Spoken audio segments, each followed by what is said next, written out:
how to remove your project from your machine using some waste yarn. Remove the yarn, put that in the middle, bring the waste yarn, put that in front the black needle, very important to be a contrasting yarn, crank it, and I put it in the top all on the yarn feeder because this yarn was not working properly for my machine.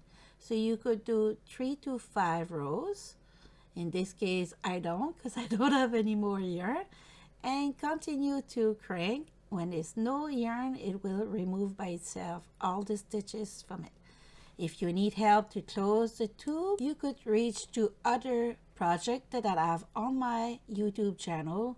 I show on every project how to start and finish, so that include the closing of a tube. So wish you a good week and see you next week. Ciao, ciao.